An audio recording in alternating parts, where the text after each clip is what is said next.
Hello, and welcome to our lecture on interest groups. We are now slightly over halfway through the semester, so feels like we're moving in a hurry. Um, and today we're going to talk to you about a misunderstood, perhaps, but very typically unpopular aspect of American government, and that's going to be interest groups and lobbyists. All right, so you've probably heard of interest groups before. You've probably heard of politicians or reporters or whatever refer to special interests, usually with a negative connotation. The idea being that they distort the actions of the government to benefit their members at the expense of the majority. Certainly, there is some truth to that, although there's nothing inherently bad about interest groups or about lobbyists. They're just people looking out for their own interests. And again, if you don't look out for your interests, nobody else is going to do it for you. All right, before we get started, though, we need to define what interest groups actually are. And the textbook definition would be group of citizens who share a common interest and try to influence public policy to benefit their members. Alexis de Tocqueville, the famous French visitor to the United States in the 1830s and 1840s, who wrote Democracy in America, noted that Americans love to form voluntary associations, and he saw this as an important part of participating in the community and in public life in the United States. Is this true? The answer is probably so. You drive into any small town, on the welcome sign, there will usually be signs for the Rotary Club, the Lions Club, etc. So certainly Americans do enjoy forming groups. There's two main types of interest groups. Those are proactive and reactive, which are pretty much what they sound like. Proactive groups tend to shape policy, whereas reactive groups tend to react to actions of the government. And the main goal of interest groups, though, is to achieve a benefit together that they could not do on their own. So one person sending a letter to Congress, to a member of Congress, probably by himself isn't going to have a huge amount of influence, but an interest group with 500,000 members sends a letter to a member of Congress, and that's probably going to get his attention. Not only that, but interest groups also have money and lobbyists, which they can use to get their agenda accomplished. All right, so Constitution, interest groups are not explicitly mentioned in the Constitution. However, they are protected by the First Amendment, as is lobbying. According to the First Amendment, you have the right to petition government for redress of grievances, which protects lobbying. You also have the right to peacefully assemble and the right to free speech, which protects interest groups. We should maybe give you some examples of interest groups to help you out here. Some examples would be for guns, say the NRA, the National Rifle Association, or on the other side of the issue would be the Brady Center. Also, labor unions, groups like the National Education Association, groups like Greenpeace. All these would be examples of interest groups. The founders were worried about the dangers of factions. Federalist Number 10, famously, Madison wrote that in this new republic, which we're forming, the United States, there would be many factions, but they would all hold each other in check. In other words, if one faction gets out of control, another one would, all the other factions would kick it back into control. And this is sort of the idea behind political parties, too, which we will get to soon. Lobbying is usually, by the way, I should define what lobbying is. This is contacting elected officials or the government to encourage them to enact policy favorable to your members. Typically, lobbying is directed at the federal level at Congress. State level, it's also directed at state legislatures. Sometimes it is directed at the courts through amicus curiae or friend of the court briefs. These are briefs in which if an issue, say, an issue involving the Second Amendment is being heard by federal court, the NRA and the Brady Center will each issue briefs to the court in which they state how they think the court should rule and lay out their reasoning as to why. In some weird situations, lobbyists can even target presidents too. Actually, I think the term lobbyist goes back to the days of Ulysses Grant when he was president, and people representing, say, railroads would hang out in the lobby of the White House to try to meet with a Grant, and that's where the term lobbyist came from. So, lobbying has existed since the very early days of the United States, and even, fun fact, once upon a time, members of Congress could be paid lobbyists as well. So there were members of Congress who moonlighted as paid agents representing railroad industries or other companies. Obviously, that's a huge conflict of interest, no longer legal today, at least not so explicitly. Late 19th century, but in the recent years, the number of interest groups and the number of lobbyists have really exploded and grown in numbers. The reason for this being probably the government is taking a more active role in the economy and in society through regulations. So when you start regulating a business, the business is immediately going to organize and hire lobbyists to look out for their interests.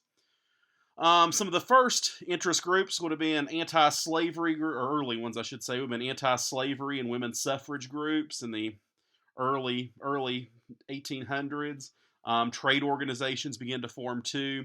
By the 1880s, you have the Grand Army of the Republic, which represented the interests of veterans. And in 1895, the Anti-Saloon League was formed, which pushed for prohibition of alcohol. It's estimated today that there's about 7,000 interest groups operating in the United States. A grassroots movement, those are sort of they've always existed, but they've also kind of exploded in recent years too. This is a group that forms in response to an economic or political event, but doesn't focus only on one issue. In fact, there are several types of interest groups today, and I'm going to go through some of them and talk to you about them. First are economic interest groups, and this is pretty much what it sounds like. These are people looking out for their own economic interests. This could be corporations, trade and professional associations, labor unions, etc. They all band together and push Congress to enact legislation favorable to their members. So corporations typically push for lower regulation, lower taxes. Labor unions typically push for higher wages for workers, better working conditions, etc. Next group I want to talk to you about are ideological or issue-oriented groups. These are groups consisting of citizens who have the same beliefs about a specific issue. The NRA would be an example of this, as with the Brady Center. You have a group of citizens who have the same belief about guns on opposite sides. Right to Life and NARAL on the abortion issue on both sides would be examples of this too. Some of them focus on single issues, some of them focus on multiple issues. It just depends on the group. Single issue groups, though, are rarely moderate, and these groups do tend to contribute to the polarization of the public, since typically, especially if you're a single issue group, there's not really much room for compromise. You have your issue, you care about your issue, there's not really much room on abortion, for example. There's not really much room for compromise. You're either pro-life or pro-choice, right? So compromising is going to be difficult. If you're a multi-issue group, it might be a little easier. You might be willing to give a little on 5 of your on your topics you care about in exchange for getting something on the other 5. Next group are going to be foreign policy interest groups. These are groups that advocate for favorable U.S. policies towards one or more foreign countries, or who push for aid to specific countries or regions. An example of this would be the American-Israeli Public Affairs Committee, or AIPAC, which favors pro-Israel foreign policy. Also, Catholic Relief Services, National Council of Churches in Christ, etc. These would also be examples of foreign policy interest groups. They advocate for relief and aid to war-torn regions. Last but not least are going to be public interest groups. These are groups that push for policies favorable to the environment, consumers, health, or minority rights. In other words, things which, at least in theory, benefit everybody. Everybody benefits from clean air, right? Everybody benefits from laws against fraud, for example. But, of course, this gets controversial because, better environmental regulations usually mean certain industries are adversely affected. Coal mining, for instance, coal mining involves some pollution. If you reduce pollution, then you may also be reducing some jobs in that area. So there's certainly, although theoretically it benefits the public, there still doesn't mean there's not costs that are paid.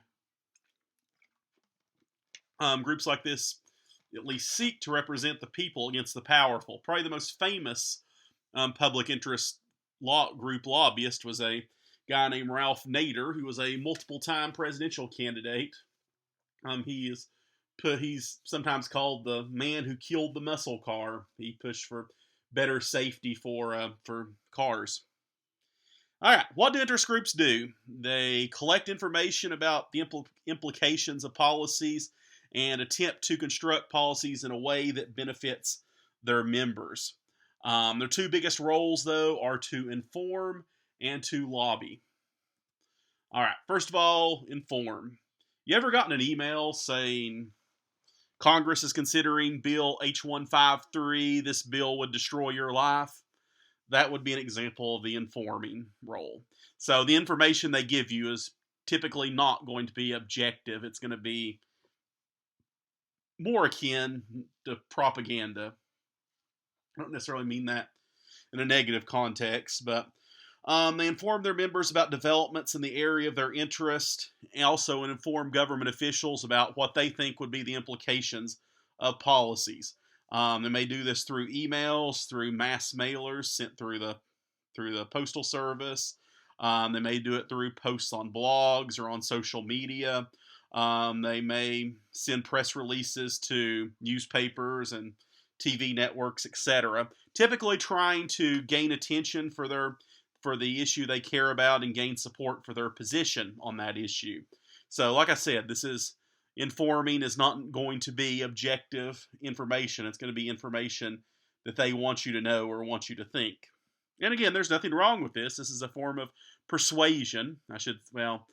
There may be something wrong with it, but there is nothing inherently wrong with making your arguments, right? Because it's just a form of persuasion. The other thing they do, probably the more controversial thing, is lobbying. And almost every interest group lobbies. They lobby at the federal level, members of Congress. They lobby at the state levels too, members of state legislatures. Virtually every interest group has lobbyists, paid lobbyists. And state and local governments also have lobbyists in Washington too, pushing for grants and more funding for things in their states or in their counties or cities. Public perception of lobbyists is bad. Lobbyists are down there with politicians and used car salesmen in terms of getting a bad rap. And there's nothing inherently wrong with lobbying. You can think of lobbyists as kind of akin to lawyers. Their job is to represent their clients. Their clients pay them money. Doesn't matter what they think of their clients. Their job is to represent them and to push for policies favorable to their clients. If a government is going to regulate what you do, and the government regulates more today than it has in maybe at any point in history. That's arguable, but it definitely regulates a whole lot more than it did, say, in 1950. Well, it's not unreasonable that if they're going to regulate your industry, it's not unreasonable that you would hire somebody to look out for your interests in Washington. Here's a fun / scary fact. A good chunk of the laws, which are passed at both the state and local level, are written by lobbyists. Surveys have been done and found that roughly 80% of lobbyists report that they have actually written legislation that members of Congress or State House vote on and pass. So lobbyists are very powerful people behind the scenes. Who are they? It's estimated there's about 24 registered lobbyists in Washington per one member of Congress. Lobbyists are often based on K Street, so in Washington, D.C. So if someone says they work on K Street, what they're telling you is they're a lobbyist. About $3.2 billion was spent on lobbying in 2015. They often contribute money to members of Congress or to PACs associated with those members of Congress. Now, it's hard work. You got to spend a lot of time reading all the bills that are being proposed, going to committees, meeting with members of Congress. The skill set is roughly the same as, say, a used car salesman. You want to sell them, member of Congress. You want them to vote the way your client wants them to, so you have to sell them on that. The best way to do it is to convince them that it was their idea to vote that way and not yours. So if you're a type A personality who's good at persuading / manipulating people, then this might be a good industry to get into for you. Now, like I said, it's hard work. You've got to eat constantly. It's not a 9-to-5 job. You go when you're needed. You have to meet with clients, meet with your members of Congress. The pay is good, though. About $100,000 on average starting out is what you can reasonably expect to earn as a lobbyist, or much more than that if you're good at it. Former members of Congress often become lobbyists too. From Tennessee, Harold Ford Jr., Ed Bryant, Zach Wamp, all these are former members of Congress who have since leaving office went to work as lobbyists. And former members of Congress are ideal candidates to become lobbyists because they know how the system works and they know many people on Capitol Hill. So they probably have friends that who are still in Congress who they can call up and have instant access to. Whereas a lobbyist that a member of Congress never heard of is going to have a harder time getting an audience with a member of Congress. So if you want to be a lobbyist, probably the best career track you can take is run for Congress, serve a few terms in Congress, get to know as many people as you can, learn as much as you can about how the system works, then leave office, sit out a year, because you have to wait a year after you leave office before you can become a lobbyist, and then become a lobbyist. Another career track you might want to take is become a staffer for a member of Congress and spend a few years doing that and get to know as many people as you can and learn as much about the system as you can. And then you can go to work as a lobbyist too. Lobbyists get paid much more than staffers do, and in a lot of cases they get paid more than members of Congress get paid. So, I mean, if you're a member of Congress, you lose your re-election campaign. This is like a golden parachute. All right, talk about strategies they use. Inside and outside lobbying. All right, so inside lobbying is where you deal directly with legislatures. So you call up, you're a lobbyist, you call up a member of Congress and say, hey, House Bill 5173 is being debated in your committee right now. Why don't you do me a solid and vote to table that? Their member of Congress's response might be, yeah, I was planning to do that, in which case you're done. Inside lobbying has worked. If they say they're wavering on it, then you may try to apply pressure. You show them polls, you show them showing that people oppose it, you show them studies or research. Oftentimes this is not valid research, but whatever, which shows the negative impact it would have. If that still doesn't sell them, then you may resort to outside lobbying. And what this means is you fire off an email to members of your interest group and say, hey, Congressman Smith is considering voting for this House bill, which we oppose. Send him an email, call his office, tell him to vote no. And if he was someone wavering, getting 1,000 or 10,000 emails in a 24-hour period telling him to vote no might be enough to sway him. Outside lobbying, and you also see this too, ads. You've probably seen commercials on TV saying contact Senator Alexander and tell him to vote no on something. This would be an example of outside lobbying too.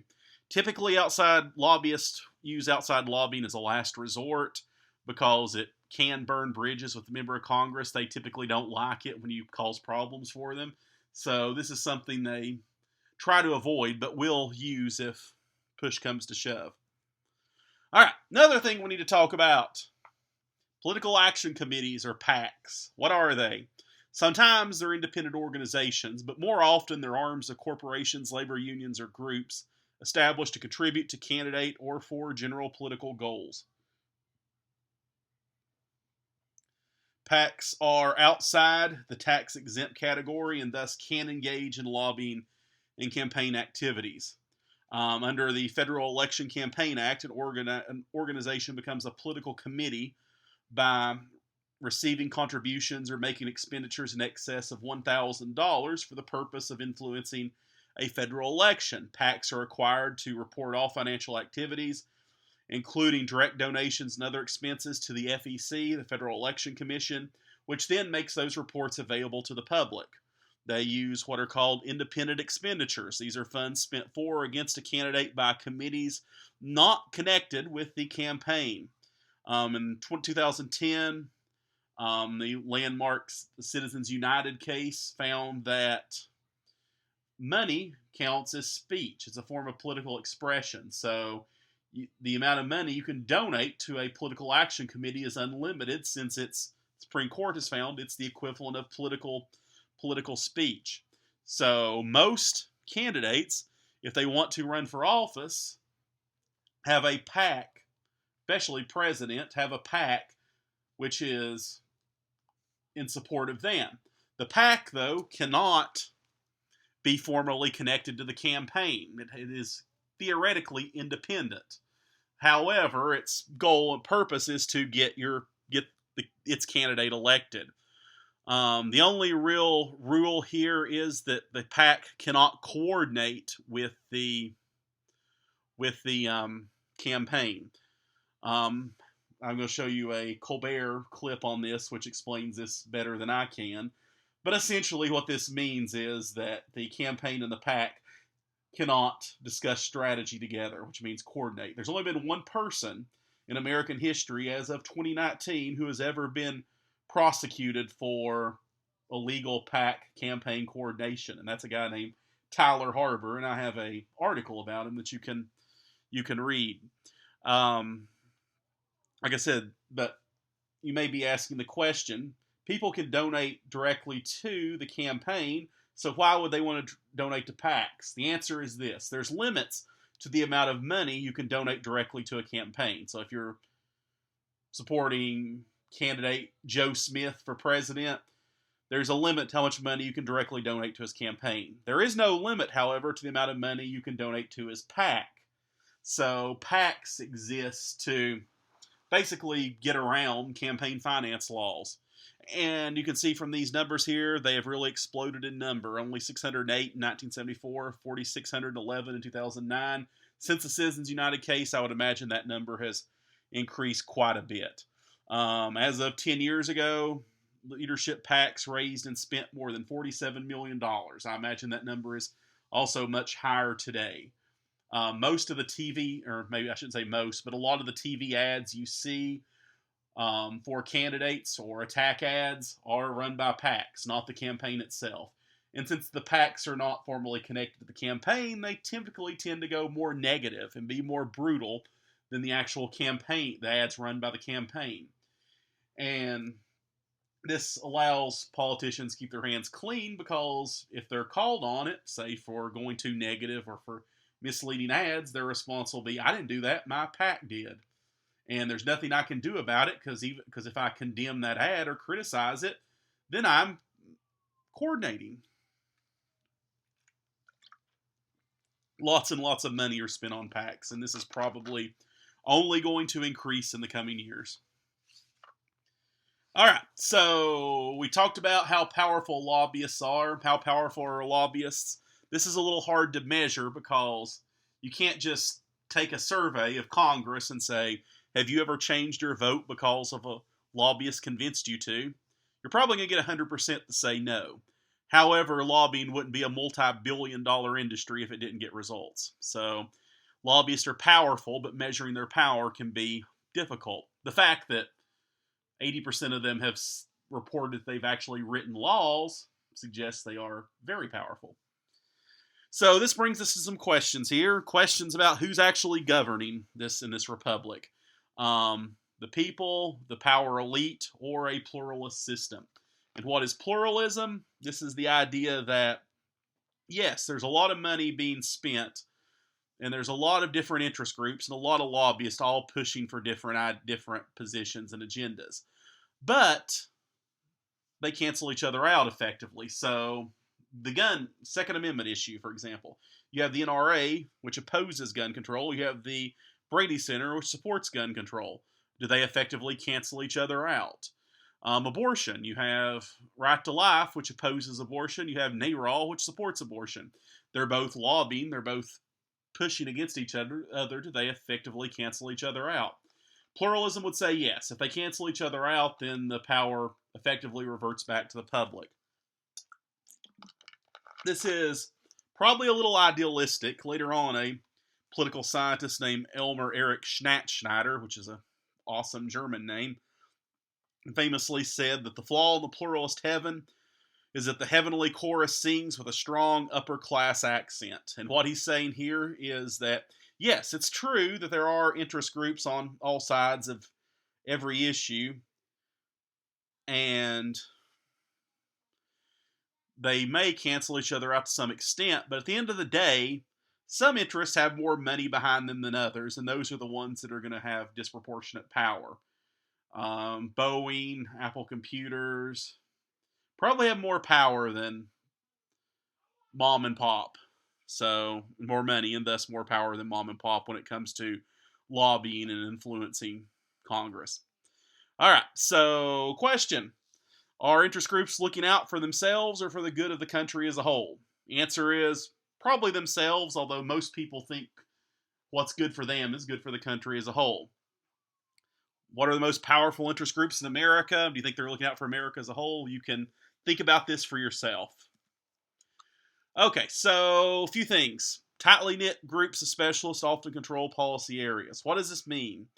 Basically, what I'm saying here is that you have policy areas that may be obscure, say U.S. and Myanmar relations. Probably 95+% of the public has no idea what the state of U.S. relations with Myanmar is. But there is somebody at a university somewhere or at the State Department who spent their whole career studying this, and when this issue becomes important, probably the president and members of Congress call that person up and ask for their advice on it. Or put another way, nobody really cared much about Afghanistan before 9/11. Suddenly Afghanistan's one of the most important countries in the world. People who had spent previous decades studying Afghanistan probably had a lot of disproportionate power at that point. Iron Triangle, this is, I'll show you a diagram of this in a minute, but this is actually I'll show you a diagram here in a minute, it's easier to explain that way. Military-industrial complex, this is something that Dwight Eisenhower, World War II general and president, he warned about this in his farewell address in 1961. He said basically that throughout American history up until the Cold War, there was no permanent arms industry. In other words, we went to war in World War II. Detroit stopped making cars and started making tanks. But because of the Cold War and the fact that nuclear war could happen at any point, we now have a permanent arms industry whose sole reason for existence is to make weapons for war. And if you're in this industry, you have a perverse incentive. Your bottom line is improved by war or the prospects of war. And his fear is that this could lead us into getting involved in more war. He wasn't saying these are necessarily bad people. He said we need this industry, but it is imperative that we keep a close eye on it and be skeptical of it. In the same way that when you go buy a car, the person selling you the car may be a good person. They may be being honest with you, but it's foolish to ignore the fact that they have an economic interest in you buying the car. All right, so here's an iron triangle. Congress provides funding and political support for the bureaucracy. The bureaucracy provides low regulation, special favors to interest groups. The interest groups, in turn, provide support for that member of Congress. So, member of Congress A provides funding for, the Labor Department. Labor Department responds by, let's say, looking the other way when Corporation A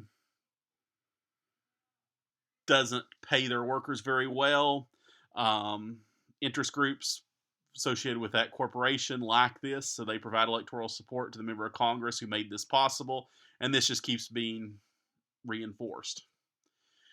All right, regulating interest groups. We talked about this already. Once upon a time, members of Congress could be paid lobbyists while serving in Congress at the same time. No longer is this allowed. 1946, Congress passed the Federal Regulation of Lobbying Act. And this means that anyone who is a lobbyist is required to register with the clerk of the House of Representatives as such, and thus publicly disclose that they're a lobbyist when they meet with a member of Congress. So in other words, they can't just pass themselves off as a concerned citizen from back in the district. If a member of Congress meets with a lobbyist, they should know that that lobbyist is being paid to advocate for a position. In 1953, the Supreme Court struck down part of it and ruled that it applied only to lobbyists communicating directly with members of Congress. 1995, another round of reform went into effect. This defined a lobbyist as someone who spends at least 20% of their time lobbying. So if you have a job description that includes lobbying, but it's less than 20% of your time, then you don't necessarily have to disclose that you're a lobbyist, although generally lobbyists are still required to register. Typically, gifts to members of Congress worth over $50 are not allowed, although this doesn't apply to grassroots lobbying. So, interest groups, they want to be successful, need leadership accountability, membership stability, and financial stability. And this is kind of a big duh. This is the key to success in pretty much any organization. And that's all we've got today for interest groups. Make sure you watch the videos and read the assigned readings in the module. Remember to take the quiz, and if you have any questions or concerns, please let me know. Otherwise, I'll see you back here next time. Have a good day.